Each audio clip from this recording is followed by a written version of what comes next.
ஆத்ம நமஸ்தே to all. நீங்கள் ரொம்ப மனசு வேதனையாக இருக்கிறப்போ இந்த வீடியோ உங்கள் கண்ணில் படும். அதாவது இப்போ ரொம்ப குழப்பமாக இருக்கீங்க, உங்கள் காதலில் மூன்றாம் நபர் இருக்காங்க அப்படின்னா அந்த மூன்றாம் நபரை பற்றி நீங்கள் இதில் தெரிஞ்சுப்பீங்க. அந்த நபர் உங்கள் நபரை விட்டு விலகி போவாங்களா, இல்லை அவங்களுடைய சிச்சுவேஷன் இப்போ எந்த மாதிரி இருக்குது, அதை பற்றியெல்லாம் இந்த ரீடிங்கில் நீங்கள் தெரிஞ்சுக்க போகிறீங்க.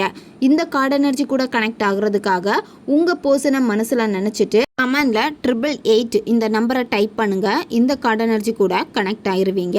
நம்ம சேனலுக்கு நீங்கள் இதான் ஃபஸ்ட் டைம் வரீங்கன்னா மறக்காமல் சப்ஸ்கிரைப் பண்ணிக்கோங்க. பக்கத்தில் இருக்கக்கூடிய பெல் பட்டனையும் கிளிக் பண்ணிக்கோங்க. அப்போ தான் நான் போடக்கூடிய வீடியோஸ் எல்லாமே உடனுக்குடன் உங்களுக்கு நோட்டிஃபிகேஷனில் வந்துக்கிட்டே இருக்கும். உங்களுக்கு எங்கிட்ட பர்சனலாக கிளாஸஸ் எடுத்துக்கணும் அல்லது உங்களுக்கு பர்சனல் டேரோ கார்டு ரீடிங் தேவைப்பட்டுச்சுன்னா இன்ஸ்டா அல்லது மெயிலில் காண்டாக்ட் பண்ணுங்கள். டீட்டெயில்ஸ் எல்லாமே உங்களுக்கு வீடியோ ஸ்க்ரீனில் வந்திருக்கும், செக் பண்ணிக்கோங்க.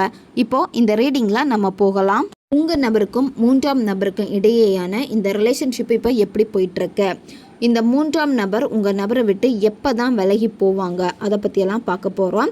கரண்ட் சிச்சுவேஷன் எப்படி இருக்குன்னு பார்க்குறப்ப இப்போ இந்த மூன்றாம் நபர் ரொம்ப மகிழ்ச்சியாக இருக்காங்க, சரியா? அதாவது அவங்க லைஃபுக்கு என்னென்ன வேணுமோ அந்த விஷயங்கள் ஒவ்வொன்றா அவங்க அச்சீவ் பண்ணிக்கிட்டே இருக்காங்க.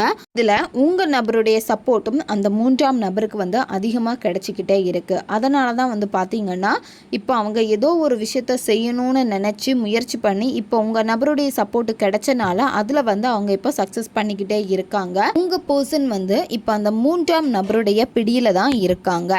இந்த மூன்றாம் நபர் உங்கள் நபருடைய மனசை ரொம்ப மாற்றியிருக்காங்க. அதாவது உங்களை பற்றி தவறுதலாக சொல்லி உங்கள் பக்கத்தில் அவங்கள வர விடாத அளவுக்கு இப்போ உங்கள் நபரை ரொம்ப மாற்றி வச்சுருக்காங்க.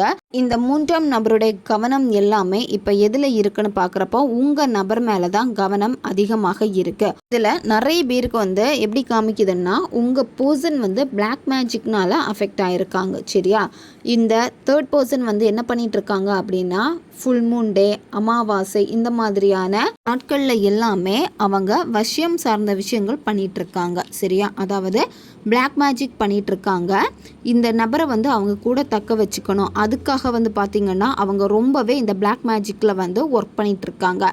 ஸோ இந்த மாதிரி அவங்க பண்ண உங்கள் நபருடைய மைண்ட் செட் எல்லாமே இப்போ எப்படி இருக்குன்னா அந்த தேர்ட் பார்ட்டி கூட தான் ரொம்ப அடிக்டட் ஆகிக்கிட்டே இருக்குது. ஏன்னா எனர்ஜி உங்களை நோக்கி இருக்கான்னு பார்க்குறப்ப இல்லை. ஏன்னா இந்த தேர்ட் பர்சன் இப்போ ரீசெண்டாக கூட உங்கள் நபருடைய மனசை மாற்றுறதுக்காக ஒரு சில விஷயங்கள் செஞ்சுருக்காங்க. உங்கள் பர்சனோட மைண்டு சடனாக சேஞ்ச் ஆகிருக்கும். இப்போ உங்ககிட்ட பேசிகிட்டு இருந்திருந்தாங்கன்னா சடனாக வேணான்னு சொல்லியிருப்பாங்க, பிடிக்கலை, என்னமோ தெரியலை அப்படின்னு சொல்லிட்டு காரணம் இல்லாமல் அவாய்ட் பண்ணுவாங்க. அந்த மூன்றாம் நபர் தான் வேணும்னு சொல்லுவாங்க. மூன்றாம் நபர்கிட்ட பேசுவாங்க. நீங்கள் கால் பண்ணால் அவங்களுக்கு கால் வெயிட்டிங் போகிற மாதிரி இருக்கும். இந்த மாதிரி ஒரு சில விஷயங்கள் இப்போ உங்களுக்கு நெகட்டிவாக நடந்திருக்கு. உங்கள் பர்சனுடைய மனசு மாறுறது அந்த தேர்ட் பர்சனுக்கு சுத்தமாக பிடிக்கலை. இப்போ நீங்கள் சில நேரம் இந்த நபருக்காக அதிகமான எஃபர்ட் போட்டிருப்பீங்க இந்த நபருக்காக. ஸோ இந்த எஃபர்ட் எல்லாம் போட இதில் கொஞ்சம் நல்ல மாற்றங்கள் வந்திருக்கு, சரியா? சடனாக இந்த தேர்ட் பார்ட்டி பண்ண சில விஷயங்கள்னால பார்த்தீங்கன்னா உங்கள் பர்சனோட மைண்ட் செட் அப்படியே தேர்ட் பார்ட்டி கிட்ட போயிடுச்சு. இப்போ தேர்ட் பார்ட்டி உங்கள் நபருக்கு நிறைய லவ் கொடுக்குறாங்க. அது மட்டும் இல்லாமல் என்ன வேணும்னாலும் பண்ணலாம் அப்படிங்கிற ஒரு முடிவில் இந்த தேர்ட் பார்ட்டி இப்போ இருக்காங்க. உங்களுக்கும் இந்த தேர்ட் பார்ட்டிக்கும் இடையில சில நேரம் சண்டைகள் கூட அதிகமாகும். ஏன்னா இப்போது இங்கே டோட்டலாகவே பார்த்தீங்கன்னா உங்கள் நபருடைய மைண்டு எப்படி இருக்குன்னா எல்லாமே அந்த மூன்றாம் நபரை நோக்கி தான் இருக்குது. ஏன்னா மாறி இருக்காங்க. அந்த பர்சனுடைய மாற்றத்தில் நிறைய வித்தியாசங்கள் தெரியுது. உங்கள் நபருடைய மாற்றத்தில் அந்த தேர்ட் பார்ட்டிக்கு இருக்கக்கூடிய வேலைகளை எல்லாமே விட்டுட்டு உங்கள் நபர் மேலே தான் அதிக கவனம் இப்போ செலுத்திட்டு இருக்காங்க கொஞ்ச நாளாகவே. அதனால தான் பார்த்தீங்கன்னா உங்கள் மேலே இருந்த அந்த ஃபீல் பிளாக் ஆகிடுச்சு, சரியா? பிளாக் ஆனனால தான் பார்த்தீங்கன்னா இப்போ நீங்கள் ஏதாவது வேயை ட்ரை பண்ணிக்கிட்டே இருக்கீங்க. வேறு நம்பர்லேருந்து கால் பண்ணுறதா இருக்கட்டும், பேச ட்ரை பண்ணுறதா இருக்கட்டும், இந்த மாதிரி பண்ணுறப்ப கூட இப்போ உங்கள் நபர் உங்களுக்காக எதுவுமே அவங்க செய்ய மாட்டாங்க, சரியா? அதாவது நீங்களும் இப்போ மாறும் நாளைக்கு மாறும் அப்படின்னு காத்துட்ருக்கீங்க. ஆனால் இங்கே என்னன்னா அந்த எனர்ஜி பார்க்குறப்போ ஒரே நைட்டில் வந்து உங்கள் நபர் வந்து மாறி இருக்காங்க. சரியா? அதாவது இப்போ நல்லா உங்ககிட்ட பேசியிருப்பாங்க, சடனாக ஒரேடியாக வந்து மாறியிருப்பாங்க. நேற்றுக்கு நல்லா பேசினாங்க, இன்றைக்கி ஏன் இப்படி மாறிட்டாங்க அப்படின்னு உங்களுக்கு ஒரு குழப்பம் வந்து வந்திருக்கும். ஏன்னா டக்குன்னு வந்து மூவ் ஆன் பண்ணியிருப்பாங்க உங்கள் நபர் வேணாம் அப்படின்னு சொல்லிட்டு.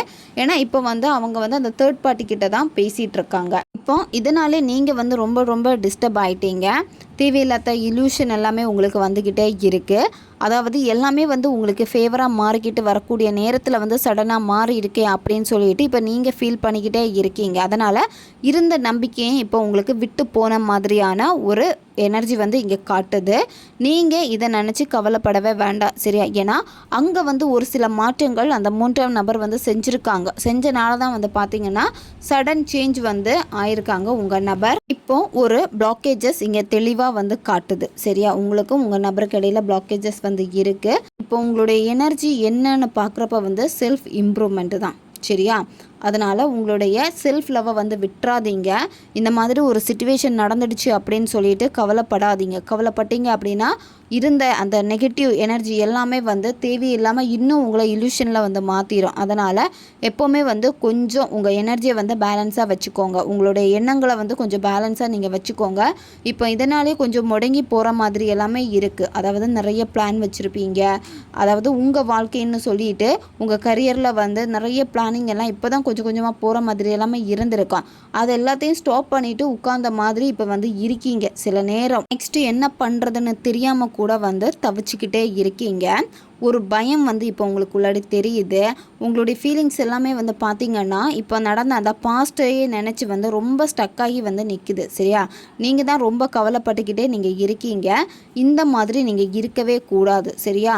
ஸோ நீங்கள் வந்து திரும்ப வந்து ஆக்டிவாக வந்து மாறணும். எப்போவுமே இந்த மாதிரி நடந்துடுச்சு அப்படின்னு சொல்லிட்டு உங்களுடைய கம்ஃபர்ட் ஸோன் எதுன்னு பார்க்குறப்ப உங்களுடைய பாஸ்ட் தான் கம்ஃபர்ட் ஸோனாக இருக்குது. ஏன்னா அந்த பாஸ்ட்டுக்குள்ளாடியே நீங்கள் மூழ்கி அதிலே வந்து பழக்கப்பட்டனால தான் வந்து சில நேரம் நீங்கள் எழும்பி உங்கள் வாழ்க்கையில் வரணும்னு நினச்சாலுமே ஒரு சில நேரம் தடைகள் வந்து திருப்பி அந்த கம்ஃபர்ட் ஜோனுக்குள்ளாடி நீங்கள் மாட்டிக்கிட்டே இருக்கீங்க. இதனால் உங்களுடைய ஃப்யூச்சரில் நிறைய பிளானிங் நீங்கள் வச்சுருக்கீங்க. அதுவும் வந்து பார்த்திங்கன்னா இப்போ ஸ்டாப் ஆகுது. கரண்ட் பிளானிங் எல்லாமே வந்து ஸ்டாப் ஆகிடுச்சு. நீங்கள் என்னென்னா திருப்பி அந்த கம்ஃபர்ட் ஜோன், நான் எங்கேயும் போக மாட்டேன், இந்த மாதிரி தான் இருப்பேன் அப்படின்னு சொல்லிட்டு மாறிட்டீங்க. இந்த மாதிரி நீங்கள் இருக்க வேண்டாம். இப்போ கொஞ்சம் நீங்கள் அடைஞ்சிருக்காமல் கொஞ்சம் வெளியே வந்து இயற்கையான காற்றை வந்து சுவாசிங்க. கொஞ்சம் வெளியே எல்லாம் போயிட்டு வாங்க. சின்னதாக ட்ராவல் எல்லாம் பண்ணுங்கள். இந்த மாதிரி செய்கிறப்ப தான் இந்த இடத்துல இருந்து கொஞ்சம் மாற்றம் வந்து உங்களுக்கு வந்து ஏற்பட ஆரம்பிக்கும். ஒரு விஷயம் நீங்கள் செய்யணும்னு ஆசைப்படுறீங்க. சரியா?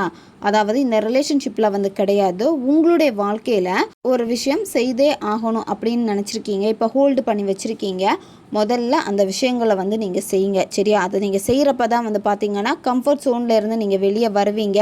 இப்போ நீங்கள் என்ன பண்ணுறீங்க அப்படின்னா ஒரே இடத்துல உட்காந்துட்டு திரும்ப ஒரு சில விஷயங்களில் உங்களுக்குள்ளாடியே நீங்கள் ரிப்பீட்டடாக சொல்லிக்கிட்டே இருக்கீங்க.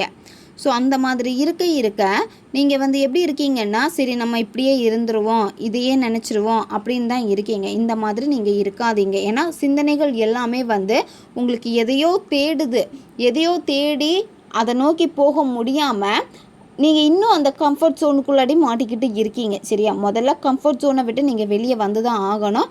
கொஞ்சம் உங்கள் ஃப்ரெண்ட்ஸு கூட எல்லாம் நல்லா டைம் ஸ்பெண்ட் பண்ணுங்கள். வெளியெல்லாம் போயிட்டு வாங்க. ஏன்னா உங்களுக்குள்ளாடி ஒரு சந்தோஷத்தை நீங்கள் நிச்சயமாக இப்போ தேடி தான் ஆகணும். அப்படி தேடுறப்ப மட்டும்தான் இந்த கவலைகளில் இருந்து நீங்கள் விடுபட முடியும். உங்களுடைய ரிலேஷன்ஷிப்பில் இருக்கக்கூடிய பிரச்சனைகளில் கண்டு ஓயாமல் அழுதுகிட்டே இருக்கிறது, ஓயாமல் எதையாவது திங்க் பண்ணிக்கிட்டே இருக்கிறது, இவங்க பேசுவாங்களா இல்லையான்னு சொல்லிட்டு உங்கள் நபரை சேஸ் பண்ணிக்கிட்டு இருக்கிறது, இந்த மாதிரியெல்லாம் பண்ணிகிட்டே இருக்கீங்க. இதெல்லாம் பண்ண உங்கள் எனர்ஜி எல்லாமே வந்து என்ன ஆகுதுன்னா உங்ககிட்ட இருந்து லாஸ் ஆகிக்கிட்டே தான் இருக்குது. நிறைய பேர் வந்து வெயிட் லாஸ் ஆகிருப்பீங்க கவலையிலே இருந்திருந்த. பிரபஞ்சம் வந்து இந்த ரிலேஷன்ஷிப்பில் வந்து ஒரு மிராக்கிளை வந்து கொண்டு வர போகிறாங்க. அதை நீங்கள் கவனிக்க மாட்டேங்கிறீங்க. கம்ஃபர்ட் ஜோனில் இருந்து வெளியே வந்தால் மட்டும்தான் வந்து பார்த்தீங்கன்னா அதை நீங்கள் கவனிப்பீங்க. உங்கள் பக்கத்தில் தான் இருக்குது. சரியா? பிரபஞ்சமே வந்து உங்களுக்கு நிறைய வழிகளை வந்து காட்டிகிட்டு இருக்காங்க. ஆனால் நீங்கள் என்ன பண்ணுறீங்க அப்படின்னா நடந்து முடிஞ்ச சில விஷயங்கள், இப்போ அந்த தேர்ட் பார்ட்டி பற்றி ஏதாவது ஒரு விஷயத்த சிந்திச்சுக்கிட்டே இருக்கிறது, இதெல்லாமே உங்கள் எனர்ஜியை வந்து ரொம்ப ரொம்ப வீக் ஆகிக்கிட்டே இருக்குது. அதை நீங்கள் முதல்ல நல்லா வந்து புரிஞ்சுக்கோங்க. அதனால தான் இப்போ நீங்கள் வந்து சாஃப்டாக உங்கள் நபர்கிட்ட பேசினாலுமே உங்கள் நபர் உங்ககிட்ட எதிர்த்து பேசுவாங்க. இப்போது நீங்கள் நிதானமாக இருந்து தான் ஆகணும். ஏன்னா இங்கே உங்களுக்கான டைம் வந்து பார்க்குறப்போ இப்போ உங்கள் நபரும் வந்து ரொம்ப குழப்பத்தில் தான் வந்து இருக்காங்க சரியா. அதாவது இப்போ நான் என்ன பண்ணுறது அப்படின்னு ரொம்ப குழப்பத்தில் இருக்காங்க.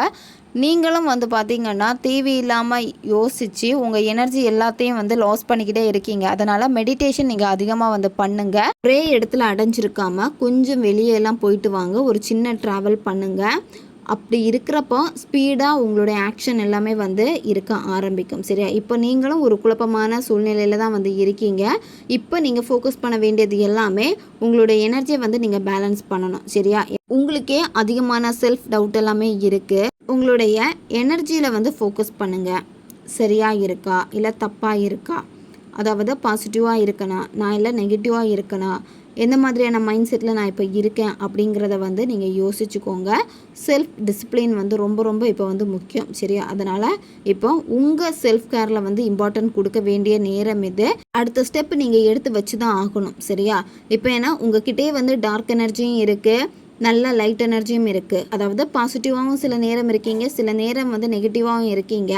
அதனால் இப்போ உங்களுக்குள்ளாடி இருக்கக்கூடிய அந்த ஸ்பீடும் வந்து ஸ்லோ ஆகுது. ஒரு குழப்பத்தோடையே நீங்கள் வந்து அப்படியே நிற்கிறீங்க.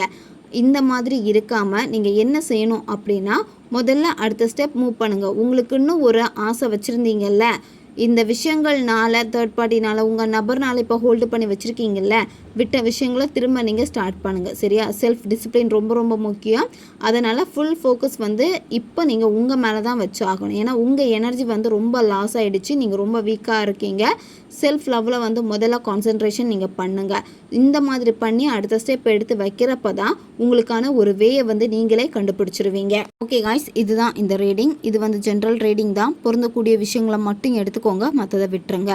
உங்களுக்கு பர்சனல் டேரோ ரீடிங் தேவைப்பட்டுச்சுன்னா இன்ஸ்டா அல்லது மெயிலில் காண்டாக்ட் பண்ணுங்கள். அடுத்த ஒரு வீடியோ பதிவில் சந்திக்கலாம். நன்றி.